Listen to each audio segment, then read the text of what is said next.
Bien, bonsoir, bonsoir à toutes et à tous, comme je le fais à la radio. Donc, ça faisait longtemps que je n'avais pas retrouvé sur les jeudis d'Hébraïka et le cycle va donc reprendre pour cette année 2022 et nous continuerons avec Iji Morgenstern ici présent et je l'en remercie et Roger Attali ici présent aussi et je l'en remercie et merci à toutes et à tous d'être là. Donc je sors un peu de mon rayon.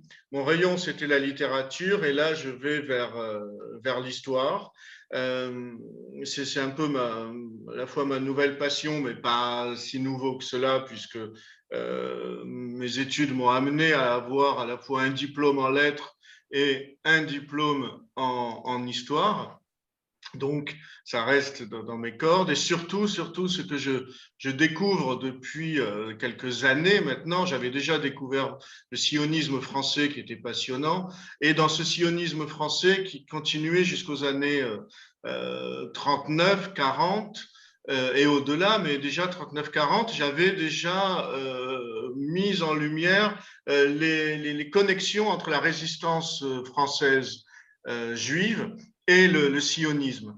Et cette connexion m'a amené tout naturellement finalement à Toulouse. Ce qui est passionnant, c'est que Toulouse va apparaître très tôt comme la capitale. Enfin, vous le savez, c'est David Knut euh, qui le dit, va apparaître comme la capitale de de la, de la, de la, de la résistance juive. C'est au niveau des écrans, je suis un peu perdu. Je me suis mis en intervenant, ouais. Bon. Et, euh, et donc, Toulouse, pourquoi apparaît comme la capitale? Parce que Toulouse, d'abord, de quoi on parle? Donc, Toulouse est plus précisément la région 17. C'est-à-dire que dans le découpage administratif, je vais mettre en galerie, je préfère, dans le découpage administratif qu'a effectué le régime de Vichy, la région de Toulouse, elle est immense, c'est-à-dire qu'elle va s'arrêter près de Montpellier, mais elle va aller sur la gauche jusqu'à Bordeaux, qui est bien sûr zone occupée, vers les Pyrénées, et elle englobe toutes les Pyrénées jusqu'en Espagne, la frontière espagnole, et puis elle monte très loin, elle monte jusqu'au camp de Gurs. Et cette région 17 va devenir cruciale dès les années 40, parce que cela va devenir la zone de refuge de nombre d'étrangers, de juifs étrangers en particulier. Et on le sait, la région de Toulouse, cette région 17, va posséder va avoir le triste privilège de détenir la plus forte densité de camps d'internement en France, là, au niveau de la densité. Et puis, à partir de 41, toujours dans la situation des Juifs, le commissariat général aux questions juives va s'installer à Toulouse, d'abord rue Alsace-Lorraine, puis rue aux Aisnes. Et ce commissariat général va, à partir de Toulouse, englober la région de Toulouse et celle de Montpellier.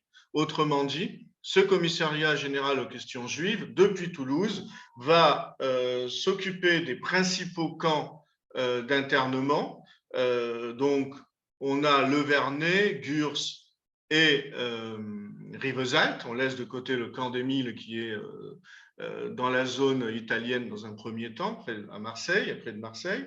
Et puis, tout le domaine des spoliations, tout le domaine des certificats d'arianité, c'est à Toulouse que cela se traite. Donc, la zone de Toulouse est très importante pour les réfugiés.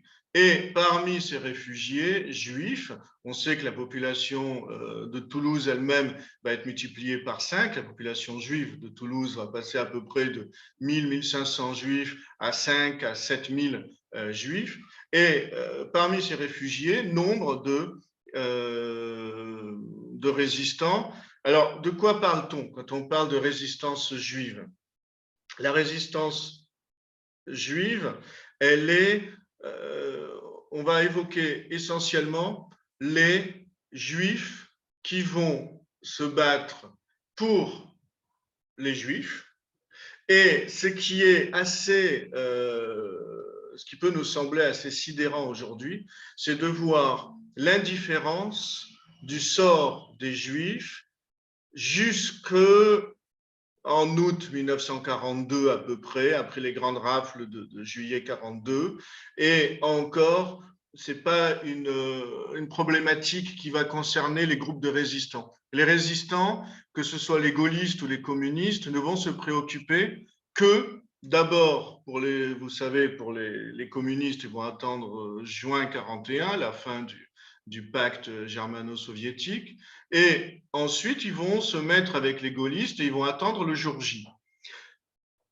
Ce qui est sidérant aujourd'hui, par exemple, c'est qu'il n'y a aucun plan général pour préserver les populations juives de la déportation, de l'enfermement, et cet enfermement qui amène dans les camps d'internement, on mourrait de faim. Et aucun plan. En revanche, il y a un plan général pour le STO, pour les jeunes qui sont appelés au service travail obligatoire en Allemagne. Ça veut dire, alors ça peut sembler logique parce que les Juifs, c'est une population définie, les STO, ça touchait absolument tout le monde, sauf les Juifs, qui eux n'allaient pas à STO, service travail obligatoire en Allemagne, mais ils allaient directement internés ou en déportation. Ça veut dire que, par exemple, le Parti communiste, au moment où il se réunit, eh bien, ils mettent en place des mesures pour protéger les jeunes qui doivent partir au STO. Rien sur les Juifs. Là, on le sait depuis 2000 ans, les Juifs défendent les Juifs. Et donc, la résistance juive, effectivement, elle va travailler dans ce sens-là, dans le sens de la défense des Juifs, et à ce titre-là, la résistance juive va être la première résistance. C'est-à-dire que si on prend juin 1940, les premières lois anti-juives en octobre 1940, à partir de là, les gaullistes ne font rien, ils sont à peine actifs, on a l'appel du 18 juin, mais ils sont à peine actifs. Les communistes sont contraints à la patience par le pacte germano-soviétique. Donc, ils ne font rien et ne feront rien jusqu'en 1941. Et qui va agir? La résistance juive. Donc, effectivement, la résistance juive va être l'une des premières résistances. Mais de quoi on parle? On parle de résistance, donc dès le début, dès juin 1940, on a essentiellement le sauvetage des Juifs qui se met très rapidement en place, notamment et en même temps l'assistance portée aux Juifs internés qui se mettrait évidemment très rapidement en place. Et la résistance armée va venir, alors elle va venir elle aussi plus tôt que les autres résistances, plus rapidement, parce que là encore, je le dirai, je le répéterai, parce que ça, c'est que les gaullistes et les autres attendent le jour J, ils accumulent les armes, mais ils attendent le feu vert. Les Juifs commencent déjà à se battre et on évoquera un peu la 35e brigade, celle de Marcel Langer, qui finalement, avec les autres SPP Moy en France, le groupe Manouchian par exemple, bien, ils ne correspondent pas exactement à la doxa soviétique, même si Staline, en cours de route, a changé d'idée. Les communistes français, eux, sont moins belliqueux, ils sont moins dans l'action directe contre Vichy et les affidés de Vichy contre les nazis. L'assistance aux internés, elle se met très très tôt en place. C'est un sujet qui est assez connu, qui a été assez défriché. C'est-à-dire que on a dès la zone sud, on a essentiellement deux groupes qui sont très actifs déjà. L'OSE, ça vous le savez, mais j'en parle quand même. L'OSE, donc l'œuvre au secours des enfants, et les EI, les éclaireurs israélites de France. Ces deux groupes, bien sûr, ne sont pas nés de la guerre. Vous connaissez l'histoire de l'OSE, qui est un groupe d'abord russe qui est là pour aider, qui est né. L'œuvre au secours des enfants, c'est intéressant, c'est né à l'époque du Tsar, c'est très ancien, et leur siège, au moment de la Révolution russe, leur siège est allé ensuite à Berlin. Donc en 1917, l'OSE part de Moscou à Berlin et en 1933, l'OSE part de Berlin à Paris. Et donc, ils sont en France et déjà, donc cette œuvre au secours aux enfants est déjà, a déjà un passé, une expertise dans le sauvetage et dans l'assistance d'abord. Et puis, vous connaissez l'histoire des EI, Robert Gamzon et son épouse, et la manière dont ils vont créer des camps. Dans certains livres d'histoire, on dit que les EI sont de tendance pétainiste. C'est pas ça. C'est-à-dire qu'effectivement, le paradoxe fait que l'idéal ZEI, c'est-à-dire le retour à la terre, les activités manuelles, le travail par travail à la fois manuel, intellectuel, ça rejoint l'idéal de la jeunesse selon Pétain. Et c'est pour cela que les EI vont être assez tranquilles jusqu'en 41, mais c'est déjà ça, c'est déjà ça. Donc, on sait aussi que l'OSE et les EI vont rejoindre, alors on est dans les sigles, vont rejoindre l'UGIF, l'Union Générale des Israélites de France, qui est créée en 41 et qui se trouvera à Toulouse, rue Caffarelli, le bureau de l'UGIF. Et à partir de là, ils peuvent se mettre en place le sauvetage presque de manière officielle, c'est-à-dire que l'accès dans les camps est facilité par l'appartenance à l'UGIF, mais ensuite, ils mettent en place des stratagèmes ou des vrais faux papiers afin de pouvoir sortir essentiellement les enfants. Et Robert Gamzon et son épouse Denise vont très vite mettre en place les maisons d'enfants et inutile de revenir sur Moissac avec Simon Lévite, avec Chata et Boully-Simon, qui est un modèle et qui va être un modèle qui va ensuite donner naissance à d'autres maisons d'enfants, à Lautrec, à Castres, beaucoup dans le Tarn. L'OSE et les EI vont travailler ensemble. On va en parler de ça. À la fin, on parlera de ces groupes et qui finalement parfois travaillent ensemble et parfois ont du mal à travailler ensemble. Mais l'OSE et les EI ne posent aucun problème. Ils vont dans le même sens et les enfants sont ainsi partagés avec l'UGIF qui a aussi sauvé des enfants. Vous savez, la situation de l'UGIF, elle est ambiguë et elle n'est pas totalement noire. La situation de l'UGIF, ce n'est pas la Judenrat, quoi. On est toujours avant les grandes rafles de 42. On est avant l'entrée en clandestinité, parce qu'après 42, il n'y a ni l'UGIF, ni les EI, tout le monde rentre en 42. Là, on est entre 40 et 42.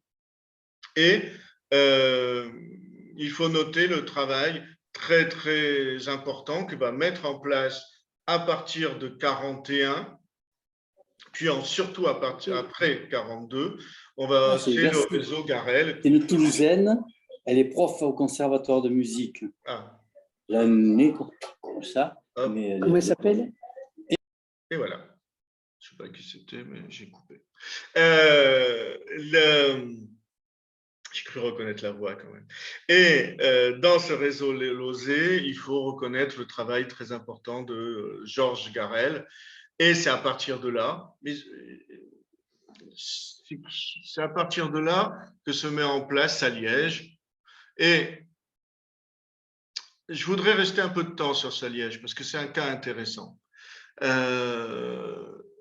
Saliège, en 42, il fait sa fameuse lettre après les grandes rafles. On est dans le cadre du sauvetage, hein, pas dans la résistance armée. Après les grandes rafles de juillet 42, d'août 42 en zone sud, après la rafle du Veldige, mais lui, c'est les grandes rafles d'août 42, il se manifeste. Bon, bravo, on va commémorer les 70 ans de cette lettre. Elle est gravée devant la cathédrale avec son buste qui a été rénové. Maintenant, on le retrouve à nouveau. Mais il faut bien voir que Saliège est un pétainiste convaincu. Saliège, au moment des spoliations, en 41, il ne dit rien. Le fichage des Juifs, l'expulsion des Juifs des professions libérales ou de la fonction publique, et puis ensuite des commerces par les spoliations, rien, il ne dit rien. L'internement de familles entières, il ne dit rien, mais il agit. Ça, il faut lui reconnaître que dès 1940, il envoie de l'aide dans les camps. Pour les juifs, pas pour les juifs, pour les républicains espagnols. Quoi qu'il en soit, aucun d'entre eux n'est catholique là-dedans. Donc, il y a quand même une vraie aide à autrui, pas pour simplement les catholiques. Les républicains sont communistes très, très majoritairement, et les familles juives étrangères sont familles juives étrangères. Donc, il y a cette aide-là. Mais Saliège, on s'interroge beaucoup sur les motivations. Ce qui est vrai, c'est qu'il a essayé d'aider les personnes dans les camps, que cette lettre a ensuite suscité la lettre de Monseigneur Théas à Montauban, puis la lettre de Gerlier à Lyon, qui a eu énormément d'importance, et que cette lettre a permis de dynamiser le mouvement des justes et a permis aux catholiques d'agir sans aucune question, ce que les protestants avaient fait, mais c'est une autre manière de penser chez les protestants. Il y a autant de chapelles presque que de protestants. Mais les catholiques avaient besoin d'une voix. Celle de Pie XII n'a pas été entendue, mais celles de ces trois archevêques que je viens de citer ont été entendues. Et Pie XII, même s'il n'a rien dit, on retrouve dans les archives, notamment épiscopales à Toulouse, du courrier qui prouve que Pie XII a envoyé de l'argent à destination de l'aide pour les camps d'internement, en tout cas autour de Toulouse, Noé et Cébédou. Alors Georges Garel, lui, il a bénéficié d'une lettre de caution de Saliège, et grâce à cette lettre de caution, il pouvait se rendre dans les familles catholiques, dans les maisons diocésaines, dans les monastères, dans les écoles, et ainsi, grâce à cette lettre, ça lui donnait un passe-droit, ça lui donnait un blanc-seing. Très important, le réseau Garel. Ce réseau Garel va permettre, Garel, c'est un homme absolument extraordinaire, hein,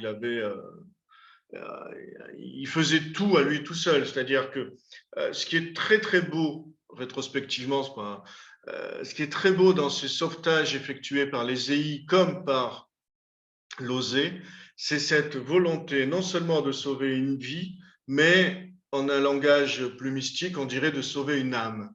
Et dans cette volonté de sauver les enfants, il y a aussi la volonté de maintenir, voire de créer un esprit juif. Et ça, c'est très, très intéressant.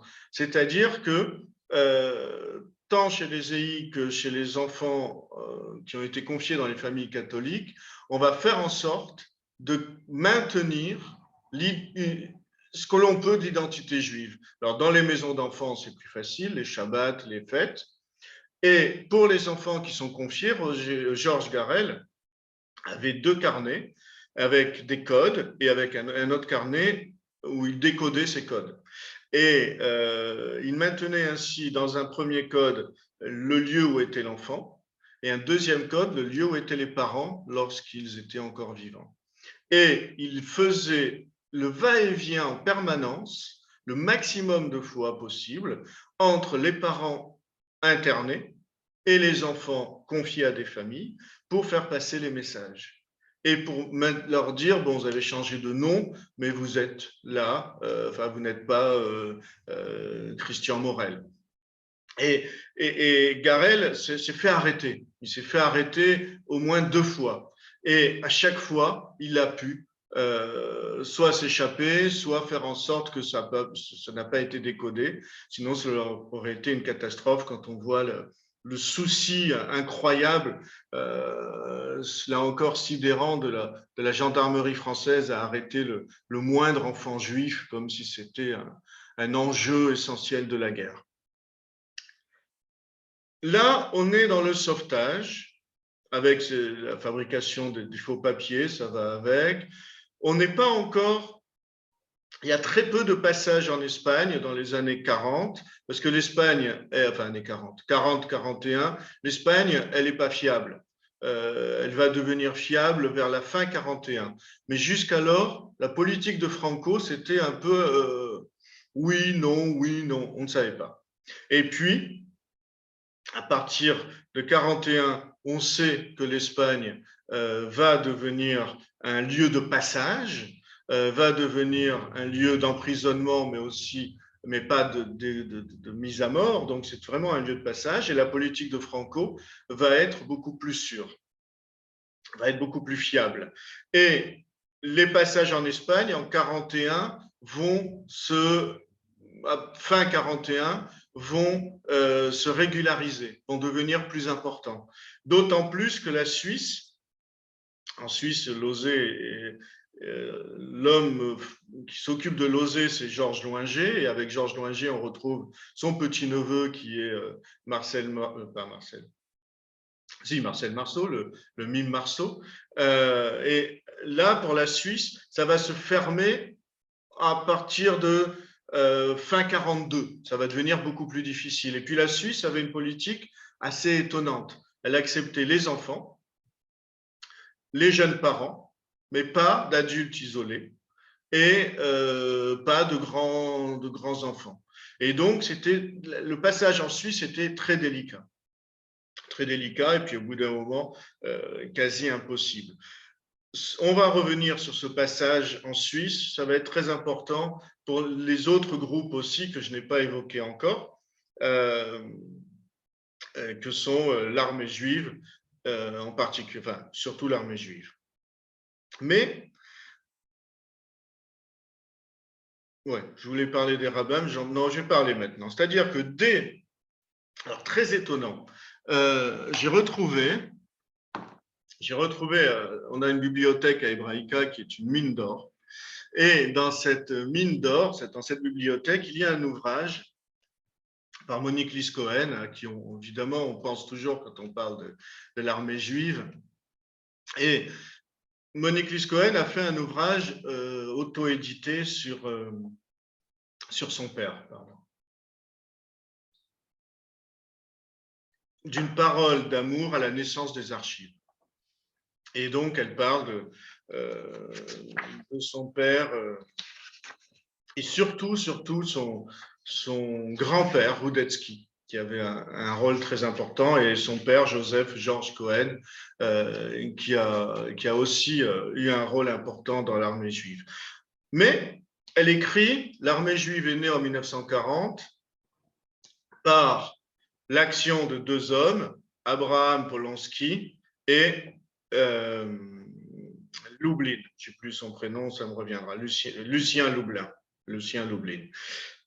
Et ce qui est et pourtant, c'est grâce à Monique Lys qu'on rend hommage aujourd'hui à Ariane Knut, Ariane Fixman, Ariane Knut, et là, elle n'en parle pas. Or, juin 1940, les 2 grands acteurs de l'armée juive, les 2 grands instigateurs, c'est ce couple, Ariane et David Knut. Et je voudrais rester quelques instants sur leur histoire, parce qu'on la connaît peu. On connaît la fin tragique d'Ariane. On sait que David Knut était un poète, mais on a finalement très peu d'informations. Or, j'en ai trouvé, notamment dans des archives qui m'ont été envoyées. Ariane et David Knut, il vient à Paris, avec en tant que jeune poète. On est dans les années 20, il est à Paris, c'est un jeune poète, peut-être, et oui, il a fréquenté Nina Barberova, peut-être a-t-il croisé Irène Nemirovsky, en tout cas avec ces Russes lettrés, blancs ou rouges, mais plutôt blancs, en tout cas qui ont fui la Russie, l'URSS. Et dans les années 20, il fréquente ce milieu-là. Et c'est logiquement qu'il rencontre une poétesse aussi, en tout cas une jeune femme qui se targue d'être poète, et qui est Ariane.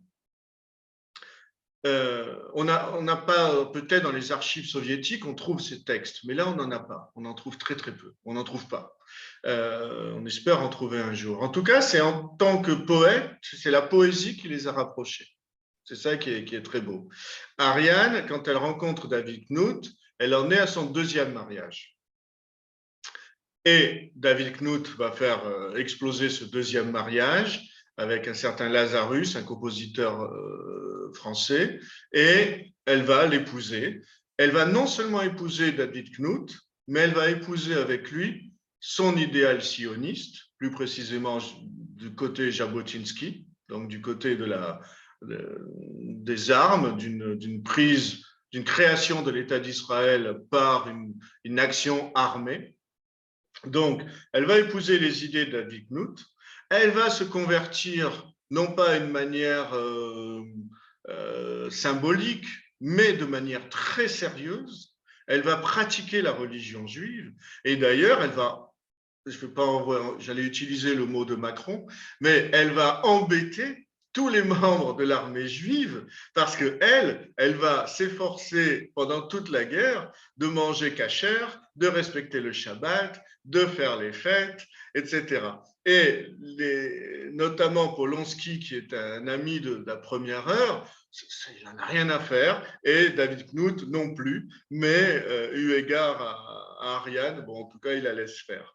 Et ils vont tous les deux, on est en juin 1940, c'est ça qui est très beau dans leur cas. En juin 1940, il y a qui? Ariane, David Knut, un autre couple, Genia et Abraham Polonsky, qu'ils ont connus par des cercles d'études et notamment des cercles sionistes.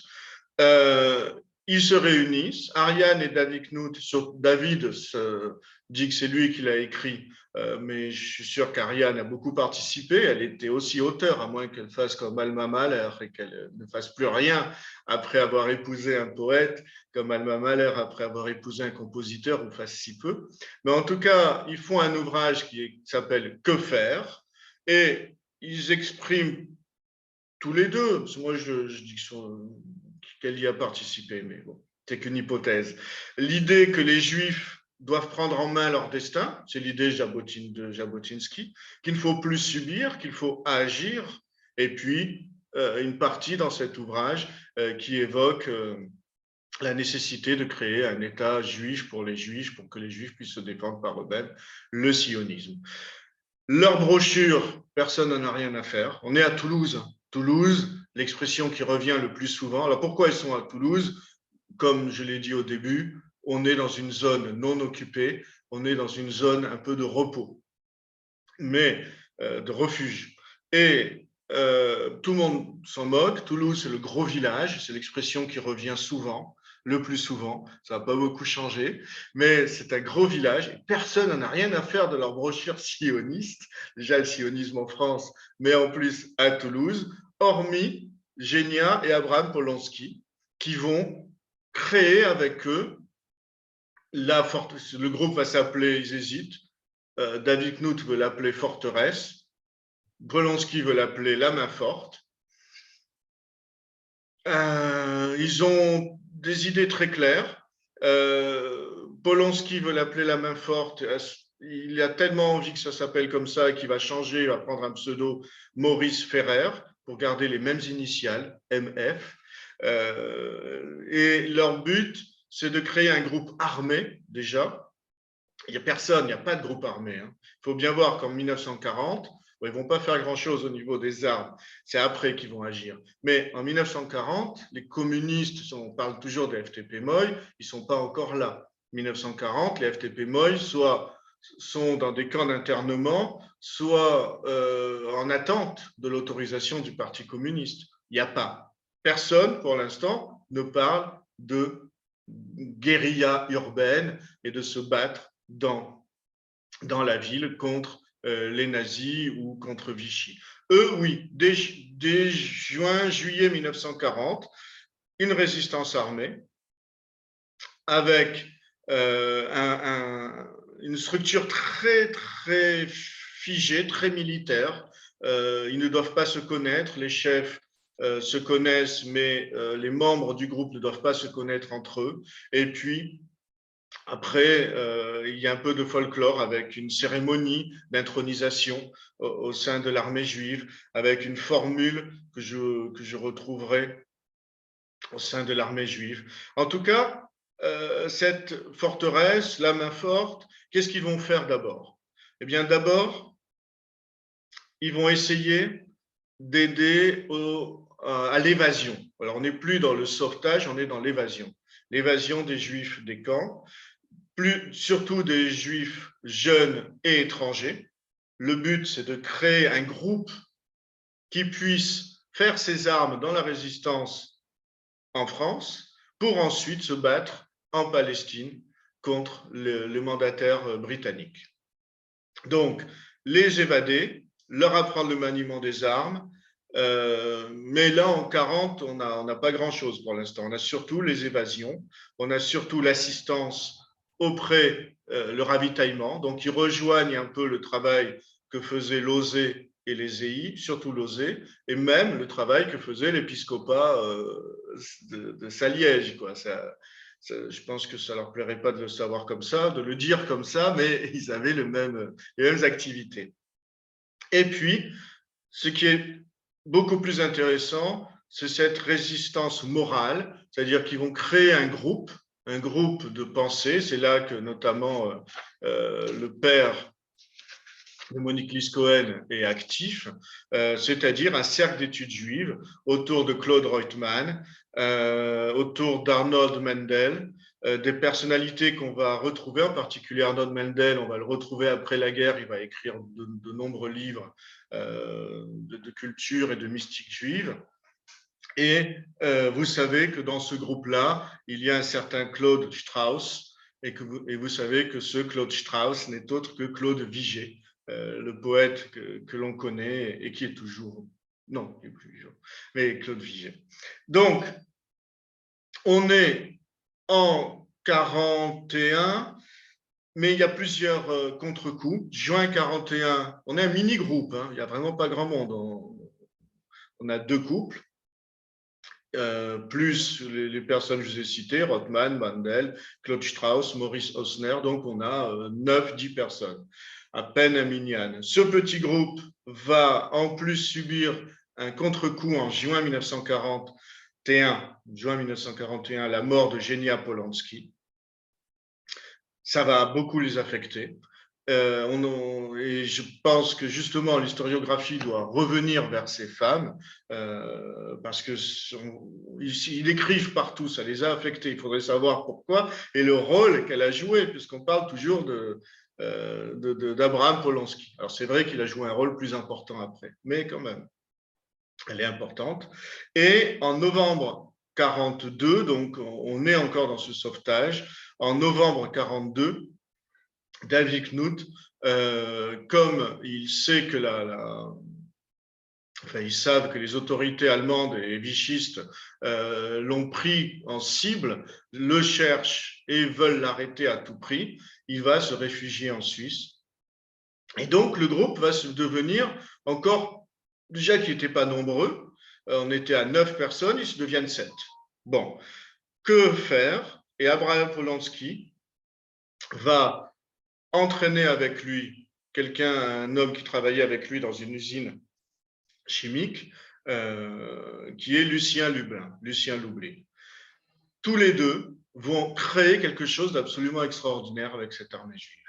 Tous les deux vont déjà laisser tomber la main forte, ça va devenir l'armée juive, et ils vont créer un mouvement national à partir de ce noyau toulousain. Et c'est pour ça que David Knut écrivait en 1947 que Toulouse est la capitale de la résistance juive, c'est en tout cas la tête de cette résistance de l'armée juive.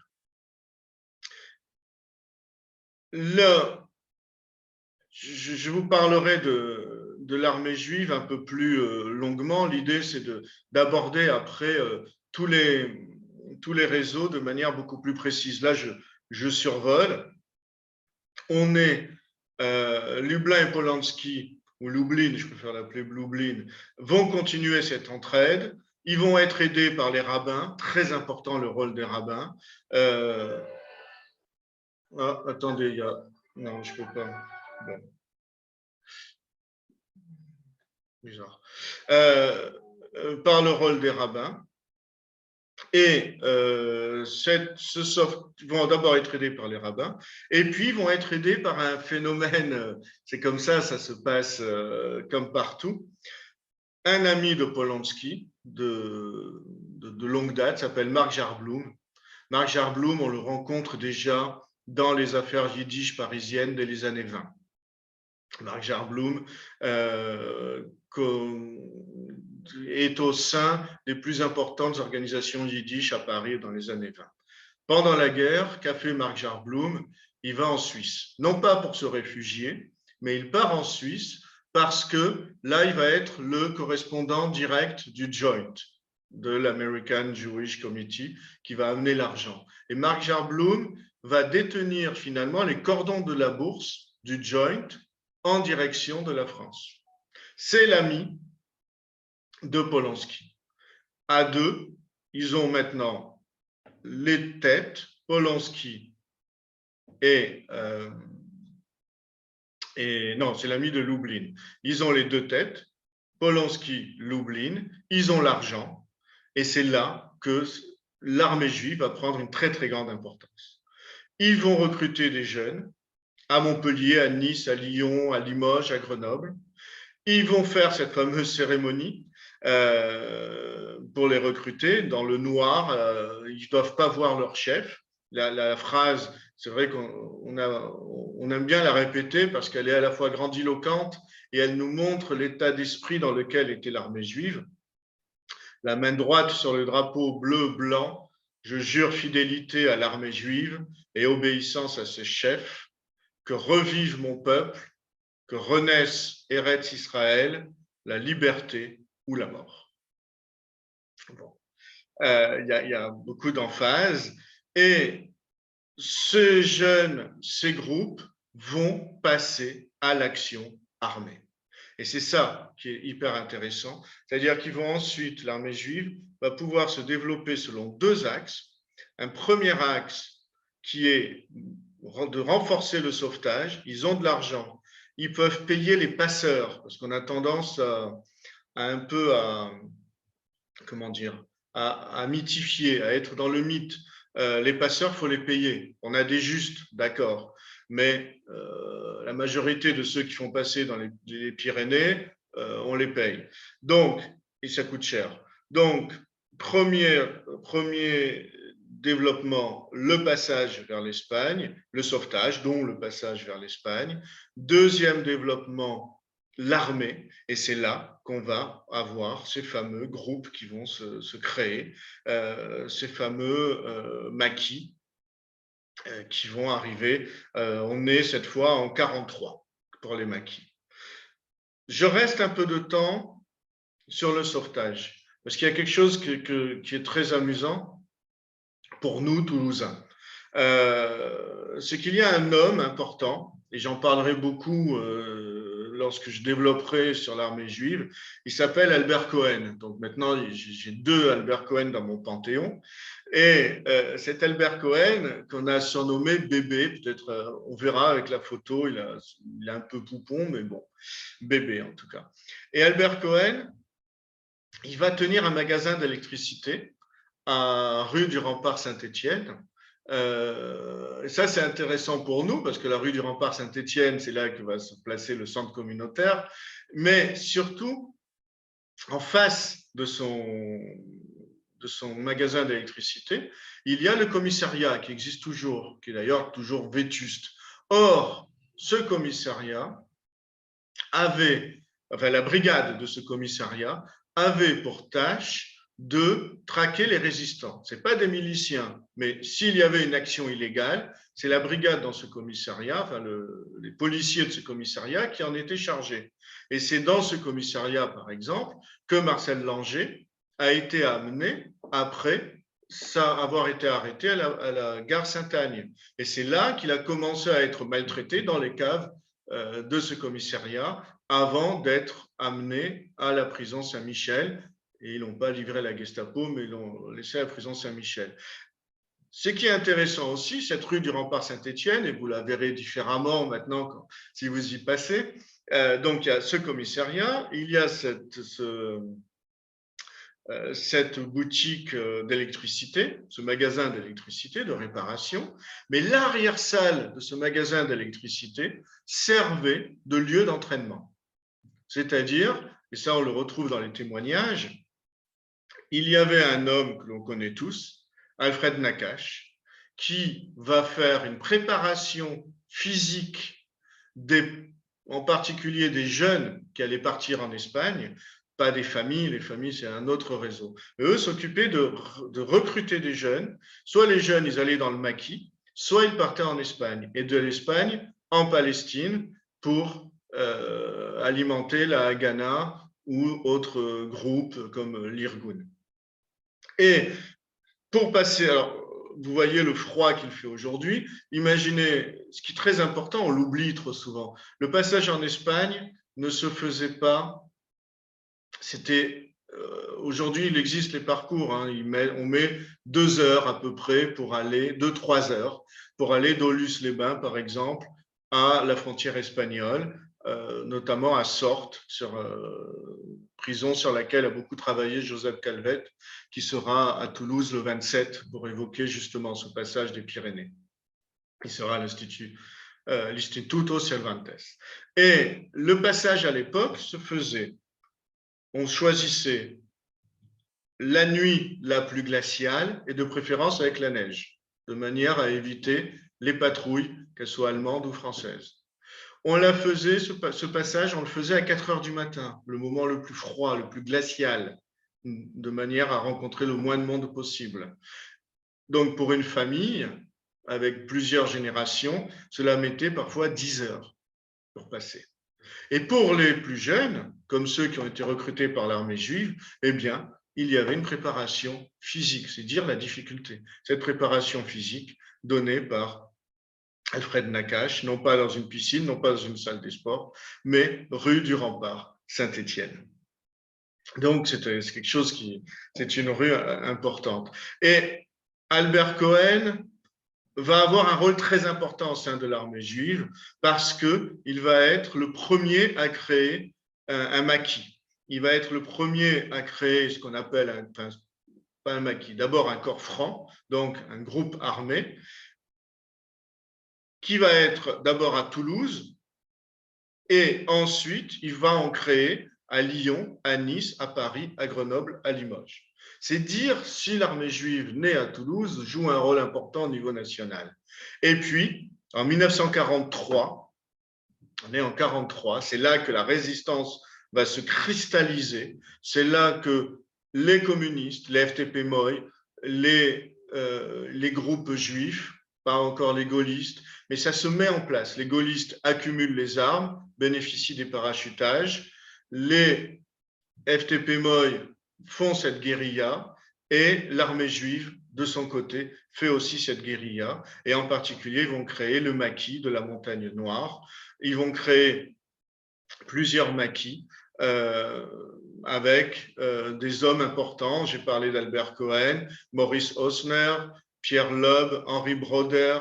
Ils vont rejoindre d'autres personnalités, dont l'une qui transcende un peu tout cela, qui est Jacques Lazarus.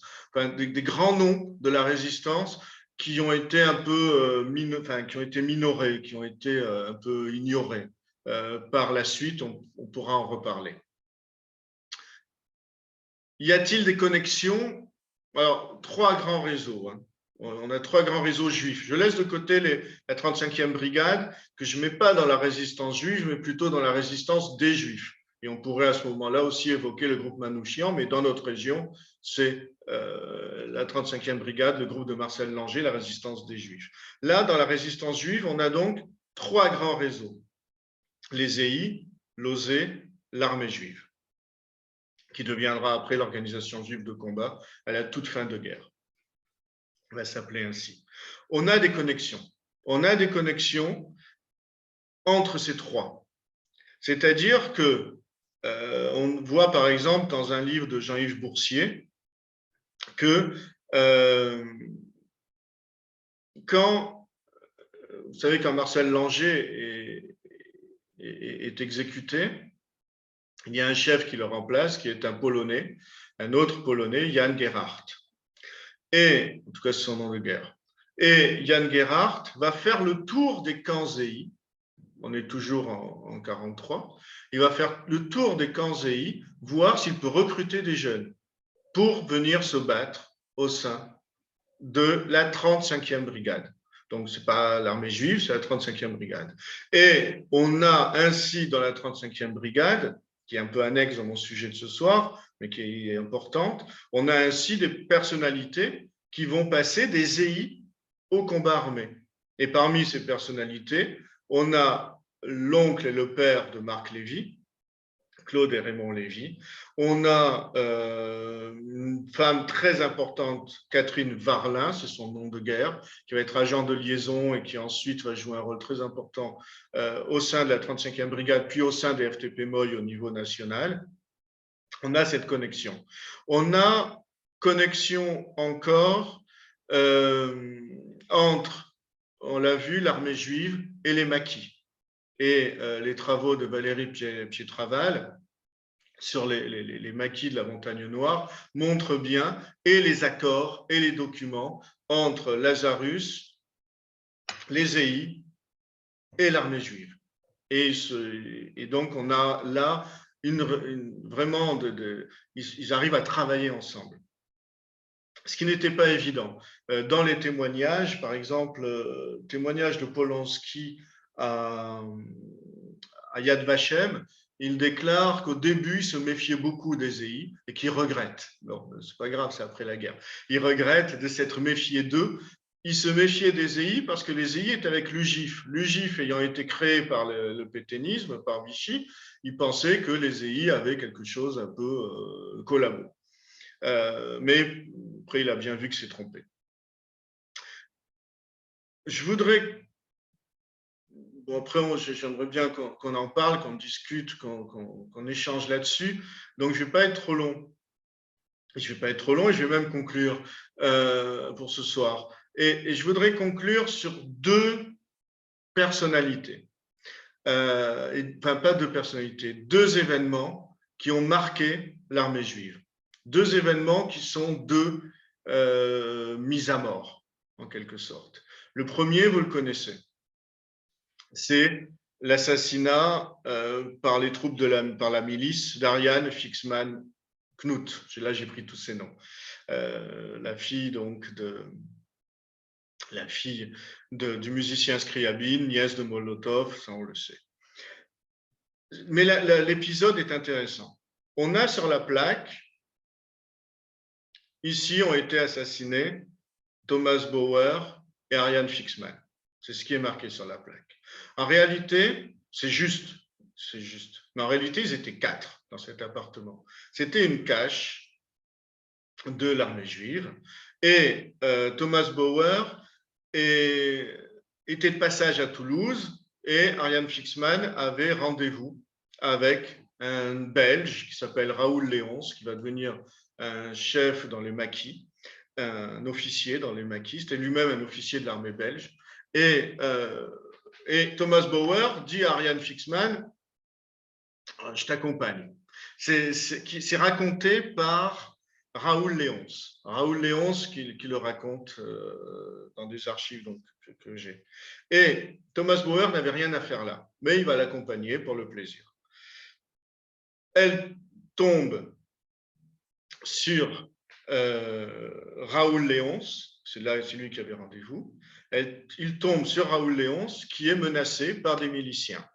Ariane Fixman revenait du maquis où elle avait appris le maniement des armes. Et Raoul Léonce dit, elle a tiré la première et elle s'est fait tirer dessus. Elle n'a pas été, est-ce que ça change quelque chose? Disons qu'ils n'ont pas descendu, mis contre un mur et, comment on appelle ça, exécuté. Il y a eu un échange. Elle a voulu sauver sa vie, elle n'a pas voulu être arrêtée, elle est morte en se battant, en combattant. Thomas Bauer prend une balle perdue et il meurt. Il est mortellement blessé. Raoul Léonce, pendant cet échange, s'échappe dans les escaliers. Il est blessé. Et dans la rue, enfin en bas, ou un peu plus loin plutôt, il est blessé. Et un peu plus loin, il tombe sur Albert Cohen, bébé, qui devait venir à ce rendez-vous. Et Albert Cohen prend Raoul Léonce, l'amène chez un docteur juif, Epstein, qui n'avait plus le droit d'exercer. Et c'est docteur Epstein qui va sauver Raoul Léonce. Et ensuite, Raoul Léonce va reprendre du service, il va retourner dans les maquis. On est en 1944, il va surtout aller vers la libération. Ce qui est intéressant dans cet épisode, c'est le côté romanesque, rocambolesque. C'est vrai que l'armée juive, il y a de quoi écrire, comme pour Marcel Langer. Et puis, ce qui est intéressant, c'est cette manière de voir comment Toulouse va devenir un lieu où les réseaux sont des véritables réseaux, c'est-à-dire qu'on a des caches, des appartements, des personnalités qui se connaissent, des personnes qui se connaissent, on sait qu'il faut aller chez tel médecin. Et il y a un autre épisode, là nous étions en juillet 1944, pour la rue de la Pomme, c'est 22 juillet 1944. Il y a un autre épisode qui a eu lieu juste avant, et on retrouve encore Albert Cohen. Cette fois, on est dans la cache principale de l'armée juive. Le lieu principal de l'armée juive, c'est rue Tripierre. La rue Tripierre, elle est pas loin de la rue du Mai. Elle est dans ce secteur. Et là, on a un bonhomme important, un monsieur important, Joseph Friedman, surnommé Perrin. Et Friedman a rendez-vous rue Tripierre. Là, Friedman va se faire arrêter par la milice, rue Tripierre. Il a rendez-vous avec qui? Il a rendez-vous avec Polonsky. Donc le chef, il y a deux chefs, il y a Polonsky et Lublin. Il a rendez-vous avec Polonsky. Polonsky, là encore, c'est rocambolesque, va s'enfuir par les toits. Qui doit venir à ce rendez-vous? Albert Cohen, bébé. Albert Cohen, de loin, il voit que ça chauffe et il va partir. Il va s'esquiver, ce sont des petites rues, si vous allez par là, ce sont des petites rues, et il va prendre une petite rue et il va s'en sortir. Joseph Friedman va être torturé par les miliciens toulousains. Il ne va pas être livré d'abord à la Gestapo, il va être torturé. Le groupe de l'armée juive veut le libérer. Ils lui font passer un mot. Ils arrivent à lui faire passer un mot et ils arrivent à lui dire de se trouver à tel moment, d'essayer, de mettre au point cette libération. Que fait Friedman? Il ne dit pas OK, il répond « donnez-moi du poison ». C'est dire s'il était mal en point. Donnez-moi du poison. Ils vont quand même essayer de le libérer. Ils vont échouer. Les miliciens vont livrer Joseph Friedman à la Gestapo. Et à partir de là, Joseph Friedman va être déporté par le convoi 81 du 30 juillet 1944. Et on l'oublie. En fait, cette armée juive, on oublie, on se focalise trop sur certains acteurs et on oublie l'importance nationale que cela a eu. Ça a eu une grande importance, et alors ça a eu une importance qui pour nous aujourd'hui, en 2022, alors à part les leçons que l'on peut en tirer, etc., mais tout l'aspect moral et modèle, un peu comme les combattants du ghetto de Varsovie. Enfin, on a cette même foi, cette même volonté, cette même rage de vivre et de tuer l'ennemi. mais aussi au moment de la libération, dans toutes les villes où ils avaient mis des groupes, l'armée juive, la première chose qu'ils vont faire, c'est aller au commissariat aux questions juives ou au siège de la Gestapo et récupérer les archives. Ce sont avec d'autres, ils vont avoir ce souci de récupérer les archives. Et ce n'est pas pour rien que bon nombre d'eux, et je vous en parlerai plus précisément, pas ce soir, mais je vous en parlerai plus précisément, bon nombre de ces membres qui ont survécu dans l'armée juive sont devenus, après la guerre, soit ils sont rentrés au CDJC, comme Knut, il est d'abord rentré au CDJC, après il est parti en Israël, soit partis en Israël, ils ont travaillé avec Yad Vashem, ils ont écrit des livres, ils ont témoigné. Il y a cette volonté, juive ou pas juive, on trouve ça dans toutes les cultures, mais il y a cette volonté de garder les archives, de témoigner, de dire ce qui a été. Et on a affaire avec eux, non pas à une armée disciplinée qui se bat, mais on voit dans quelle, ce sera le mot de la conclusion, on voit dans quelle perspective ils se sont placés, qui est une perspective de 2000 ans, qui est une perspective de combattants pour la liberté, pour la sauvegarde du peuple juif et pour sa pérennité, pour la pérennité du peuple juif dans les années à venir, par le témoignage, par l'enseignement, par l'écriture.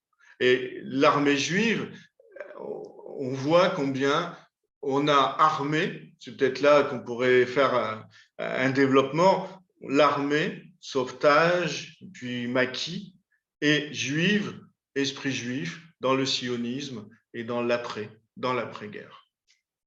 Je vous remercie. On ne vous entend pas, mais c'est sympa. Mais maintenant, j'aimerais bien, alors on ne va pas mettre tous les micros, mais si, j'aimerais bien échanger. Moi, j'ai une question. Oui. Donc, n'étant pas française et encore moins toulousaine, je découvre et Toulouse et l'histoire de Toulouse pendant la guerre petit à petit.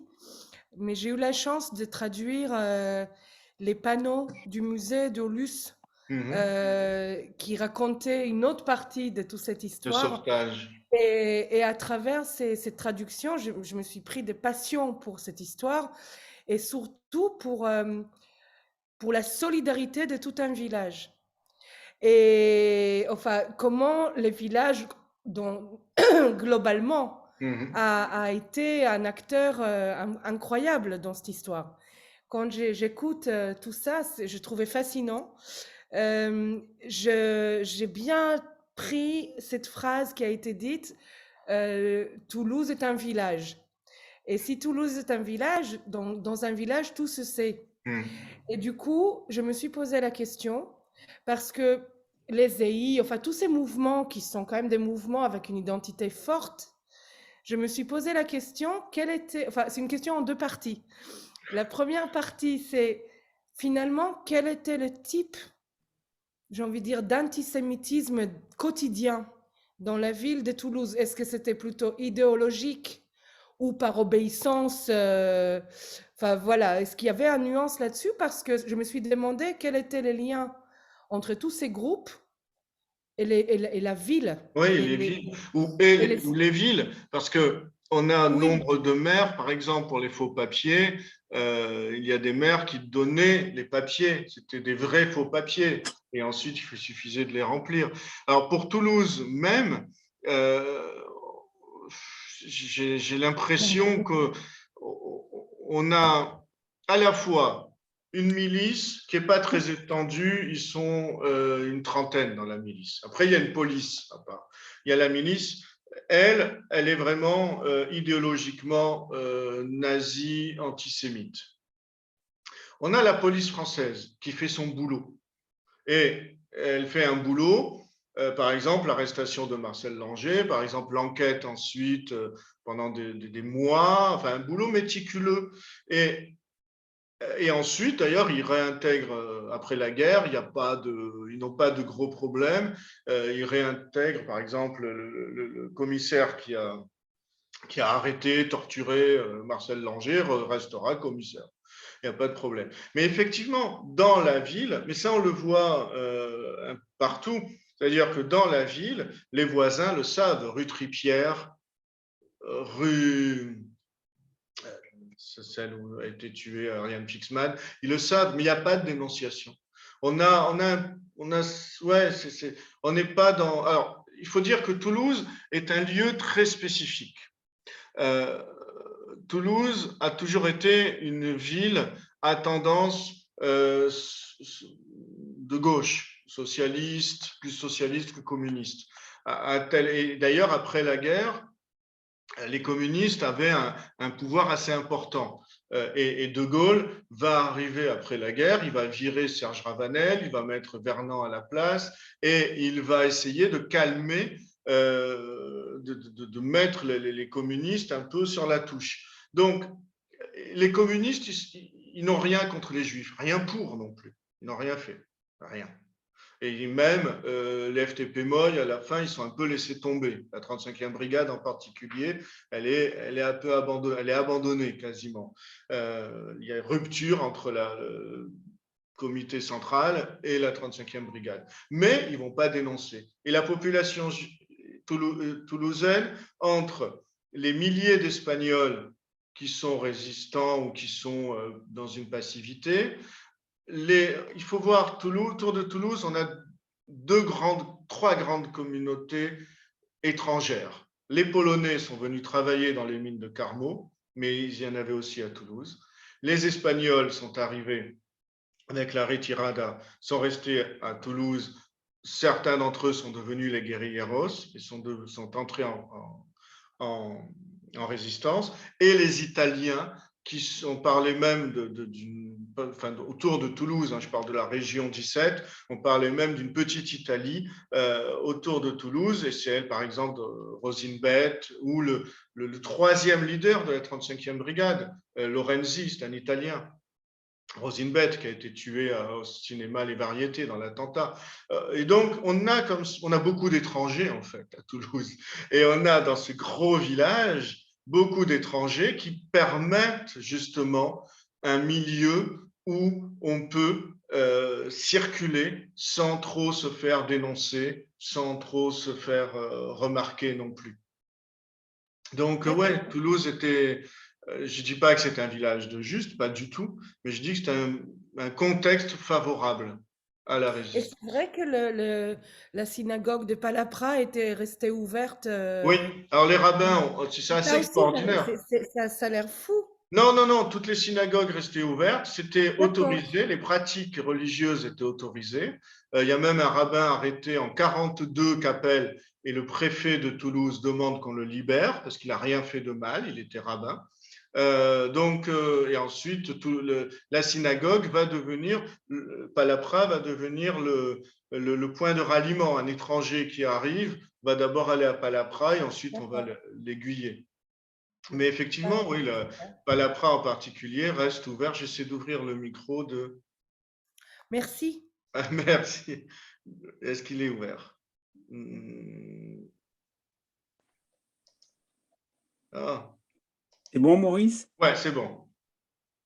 Oui, je voulais répondre un petit peu à Sharon pour lui dire que ce qui est très étrange, je trouve, dans le comportement des Juifs à différentes époques sur Toulouse, c'est qu'ils restent attachés à une forme de géographie particulière.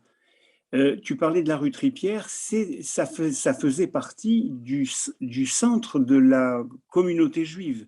C'était du côté entre la place Rouex et la place des Carmes. Et donc, il y avait la rue Jouxte-Aigues, puisque la rue Jouxte-Aigues veut dire en occitan des os juives, puisque certains archéologues ne désespèrent pas de trouver des traces de mikvé dans cette rue. Et en ce qui concerne la synagogue Palapra, il y a eu quasiment une espèce de prise d'otage en 1942 dans laquelle se trouvait Clara Malraux, il y avait Claude Vigée, donc, dont tu as parlé tout à l'heure, qui est un magnifique poète. Hein. Il y avait Pierre Vidal-Naquet, Jacques Lazarus, et finalement, ils ont été pris en otage, mais ils n'ont pas été arrêtés, en fait. Non, c'était. C'est très étrange. Non, ils étaient otages parce qu'un officier allemand, un officier nazi, venait d'être tué. Et ils ont été, et donc à chaque fois, il y a 100 otages, ou ça dépend, ils décident du chiffre. Et là, ils étaient en otage et ils devaient être exécutés. Après, alors, il n'avait été pas tué, il avait été blessé. Si l'officier allemand mourait, ils étaient exécutés. Oui. Et donc, il y avait une attente, là, un suspense ça. insoutenable. Et c'est encore l'aide de Saliège, de l'archevêché en tout cas, de Courrèges plus précisément, qui a permis de sortir de la synagogue en disant qu'ils allaient vers l'archevêché. C'est un truc complètement idiot. Mais c'était les miliciens, donc peut-être c'est pour ça que ça a pu se faire. Alors, pour avoir été à la responsabilité du centre communautaire de la rue du Rempart Saint-Étienne, ouais. Je peux te confirmer ce que tu dis, à savoir que dans cette synagogue absolument invraisemblable, c'était une synagogue étrange parce que nous avions la visite régulière des services de sécurité qui nous indiquaient qu'il fallait qu'il y ait 2 unités montantes et 2 unités descendantes dans l'escalier, ce qui était complètement absurde. Et il y avait une salle dans laquelle il y avait des exercices de combat, des mouvements de jeunesse, bêtards et autres. C'est très amusant. C'est pour ça que je disais qu'il y avait une espèce de voisinage systématique dans les différentes sections de la population juive. Quant à Ariane Scriabine, puisque c'était la fille du compositeur Alexandre Scriabine, elle avait dit, pour sa conversion, elle avait dit qu'elle s'était convertie parce qu'elle voulait être du côté des victimes et pas du côté des bourreaux. C'était sa raison de... Ouais. Mais c'est vrai il y a une personne qui est une amie, une ancienne... bibliothécaire de la bibliothèque de Toulouse, donc une ancienne amie de Monique Lise Cohen, qui s'appelle Geneviève Bessis, je t'en ai parlé rapidement tout à l'heure, qui va faire un livre sur Ariane Fixman, justement. J'espère, parce qu'on manque d'infos, on a quelques infos en russe, j'ai trouvé, on m'a envoyé des documents, mais en russe. Et par rapport au Recebedou, il y a eu effectivement, d'abord, à la gare de Portée, il y a eu énormément de convois qui sont partis de la gare de Portée. Et il a fallu faire, je me souviens avoir fait moi-même un travail pour la Chevra Kadisha, quand on rentre dans le cimetière de Portée, le vieux cimetière de Portée, il y a sur la droite un énorme carré qui représente les tombes, des dépouilles des personnes, des juifs étrangers qui sont morts dans le camp du Recebedou. Et il a fallu retrouver les noms pour que comment dirais-je, je crois que c'était le Palatinat, je ne me souviens plus, qui a pris en charge une partie de la réfection de ces tombes. Mais c'est vrai qu'ils mouraient de faim, ça. Oui, c'est ça. Il y avait énormément de décès par déshydratation, famine, etc. Voilà, la faim. Ouais. Izzy ? D'abord, merci. Merci ce tour d'horizon. Je suis un vrai Toulousain, en tout cas depuis de longues années. M'a quand même appris énormément de choses. Je vais ajouter juste un sentiment sur la question qu'a posée Sharon. Toulouse est une ville paisible, non pas en interne. Il y a énormément d'anarcho-extrémistes dans tous les coins, et ça se transmet maintenant dans des quartiers pas fréquentables et tout ça. Mais c'est une ville sans ambition nationale. Je l'ai testé quand j'ai été nommé à la télévision. Rien de ce que je faisais n'intéressait qui que ce soit à Paris. Les seules remarques qu'il me faisait, c'est « qu'est-ce que tu fais dans cet endroit perdu ?» Et donc, c'était une île, une vaste île, tout cet ensemble. Et il n'y avait pas d'enjeux nationaux. En tout cas, c'est le sentiment que ça me donnait et que ça me donne toujours. C'est un lieu pour les retraités et c'est bon. Et À ce propos, mais une anecdote pour alimenter. Tu as volontairement peu parlé de la MOI, de la 35e brigade. Quand j'ai été nommé à la tête de France 3, qui s'appelait à l'époque Midi-Pyrénées Languedoc-Roussillon, je venais juste d'arriver, c'était 83, et une secrétaire qu'on m'avait mis là pour me surveiller, qui était à la CGT, parce que d'où sort cet homme et tout ça, elle me dit, il y a 2 personnes, j'arrive pas à prononcer leur nom, qui demandent à vous parler au téléphone. Bon, je ne vois pas pourquoi je ne les prendrais pas. Et j'avais un peu de soupçon. Si elle n'arrive pas à prononcer leur nom, c'est que c'est des noms imprononçables. Et donc, il y en a un qui me parle à peu près correctement le français, qui s'appelle Urmand. Ah oui. Et voilà. Et il me dit, il va y avoir une cérémonie, c'est quelque chose que vous ne connaissez pas et tout. Mais on aimerait que ce soit un petit compte-rendu à la télévision. Je lui ai dit, écoutez, venez, parlons-en. J'avais entendu parler de la 35e brigade, mais pas beaucoup plus que ça. Et il vient avec un dénommé Jakubowicz. Ouais. Et donc, l'anecdote, si tu es tombé sur Jakubowicz, c'est que cet homme, donc en 83, ne parlait pas une broque de français. Et donc, ils arrivent, et moi je dis, on va faire non pas une annonce, mais une émission d'1 heure. C'est énorme, mais bon, hein, dans l'après-midi, qui regarde France 3 déjà à l'époque. Et on fait cette émission, et je dois traduire à peu près tout ce qu'il raconte. Il croit qu'il parle français, mais pas du tout. Il parle un français avec du yiddish et des trucs comme ça. Il était dans la confection, tout ça. Urmand était policier, mais lui, c'était un tireur, un gangster. C'était un juif comme on en connaît, tu sais, dans les romans policiers et tout ça. Et à un moment, et c'est ça l'anecdote, il se tourne vers la caméra, on est en direct. Où est-ce qu'il a appris ça? Qui le lui a dit? Et il dit, je ne te fais pas l'accent, il dit, je ne vais pas y arriver.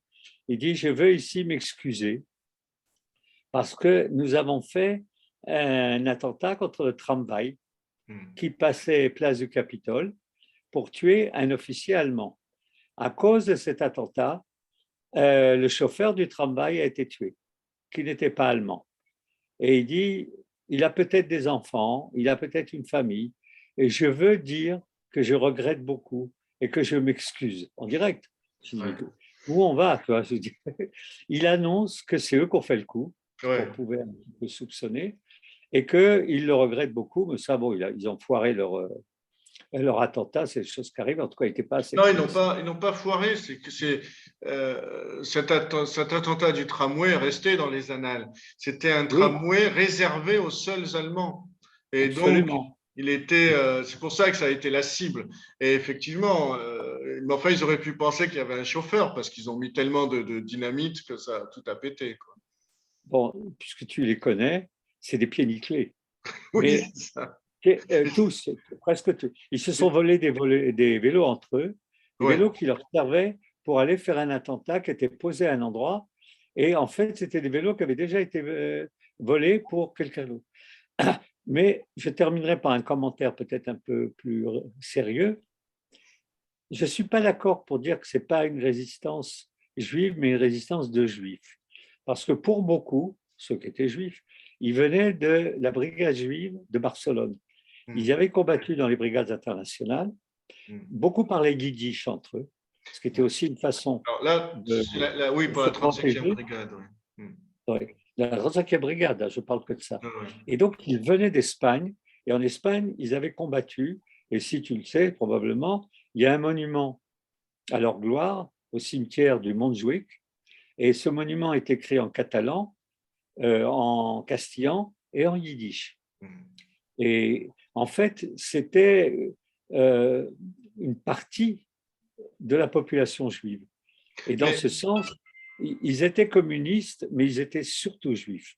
Oui, et pour aller dans ce sens-là, mais c'est quelque chose dont on parlera lorsqu'on évoquera la 35e brigade, il y a aussi ceux qui sont passés par la Palestine. Jacob Hensel et d'autres. Ils ont fait comme Marcel Langer, comme Mendel Unger, la Palestine, l'Espagne, la France. Et ce noyau palestinien, de sionistes, est très important. Non, mais c'est vrai, la seule chose, c'est que comme il dépendait du Parti communiste, il ne dépendait pas d'une organisation juive comme pour l'armée juive.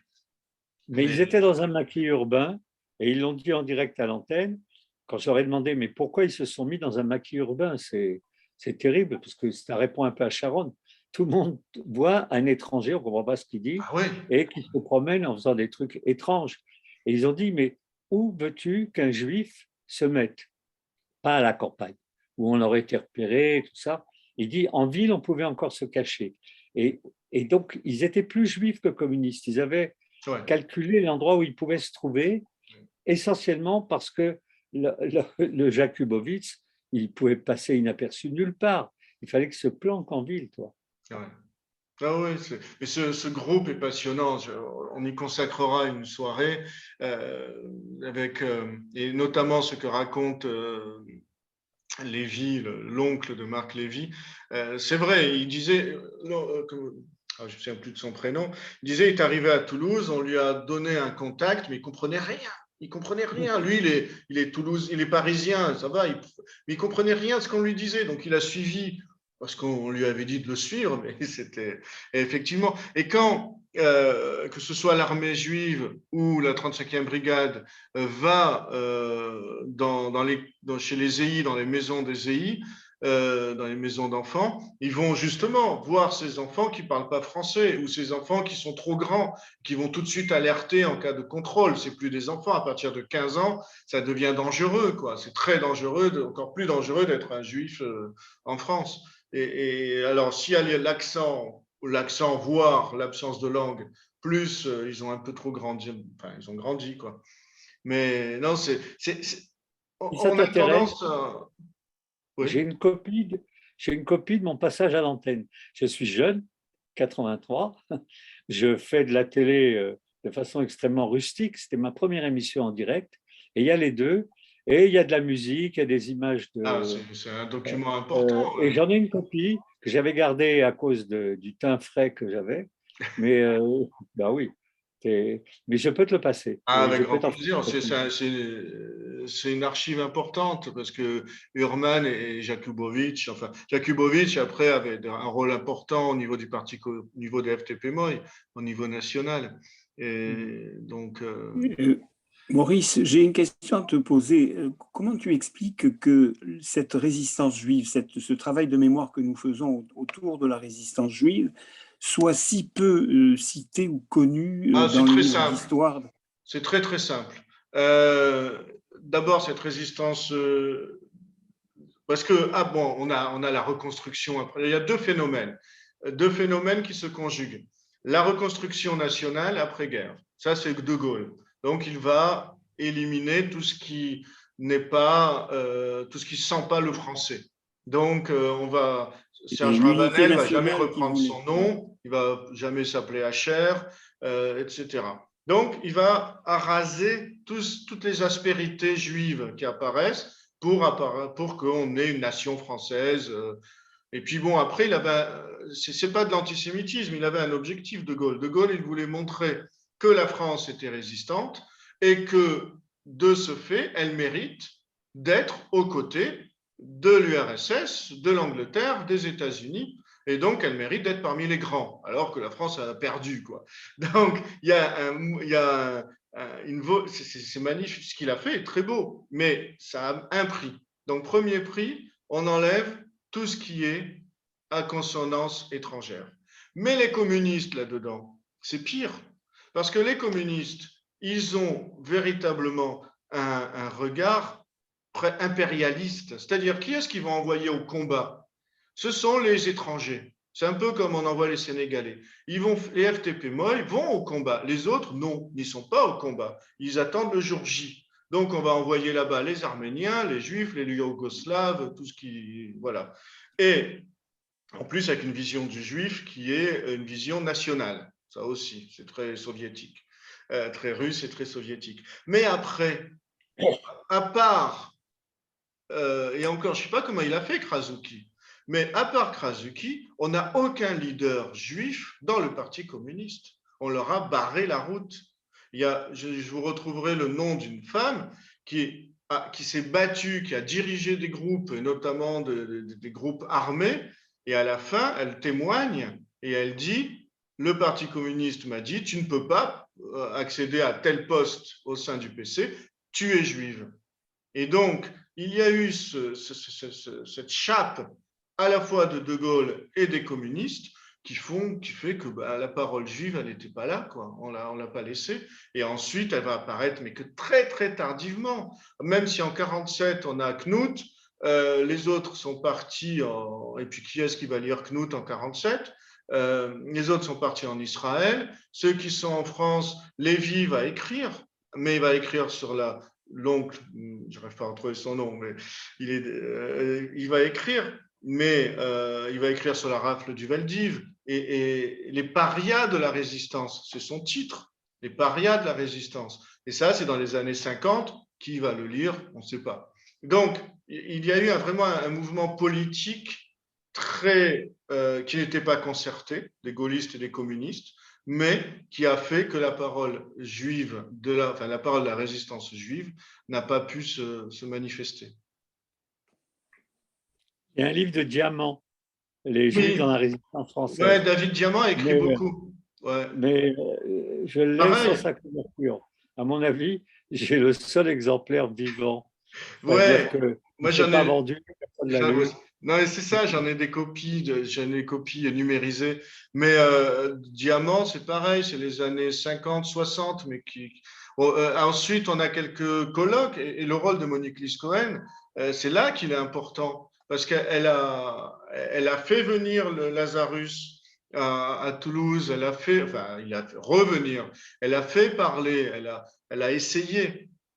Et ensuite, il y a Lucien Lazare qui a fait un beau travail, un beau livre, mais à partir de Yad Vashem, il est reparti. Enfin, non, la bibliographie, elle se résume à une dizaine de livres sur la résistance juive, maximum, une dizaine de livres. Il y a tout un... Et peu lu. Et peu lu, ouais. Ouais. Et c'est pour ça que le petit livre qui va paraître peut-être en mars, qui s'appelle 1943, cette année-là, coécrit avec Elérica Leroy. Je suis très, très content parce que Bernard Séden, l'éditeur, par ma présence, on aura des chapitres entiers sur la résistance juive. Et pas sur les guérilleros, ils vont me taper dessus, ils vont être furieux. Ni sur la résistance italienne, les garibaldiens, ils vont être furieux. Mais on a des passages entiers sur la résistance juive. Et c'est en attendant que l'on fasse paraître notre journée sur la résistance juive. Mais c'est un sujet qui arrive enfin. Et à la fac aussi, Noémie nous fait remarquer qu'elle a travaillé justement son mémoire de M2, ce qu'on appelait un DEA à notre époque, sur le sauvetage être un enfant juif pendant la Seconde Guerre mondiale. Donc, enfant, ça va jusqu'à 20 ans à peu près, donc à la fois les maisons d'enfants, mais aussi les jeunes qui sont entrés en résistance. Donc, ça change et c'est très bien. Voilà. Et c'est vrai que Monique Lys a été précurseuse, je ne sais pas comment on dit. En tout cas, son travail a été précurseur. Voilà. Bon. Rendez-vous la semaine prochaine avec Izzy. Et puis, encore une fois, qu'on se retrouve tous en bonne santé, loin de Omicron et autres saloperies. Je vous salue, bonne soirée. Si vous voulez mettre les micros, vous pouvez normalement. Au revoir. Ouais, voilà, on peut se dire. Merci infiniment, Maurice. Merci à vous d'être venus. C'était très riche. Bon, tant Merci. mieux. Merci, bonne soirée. Merci, bonne Merci, soirée à vous aussi. Au revoir, au revoir. Au revoir. Merci. Bye. Au revoir. Bye. Au revoir. Merci. Merci, au revoir. Merci beaucoup.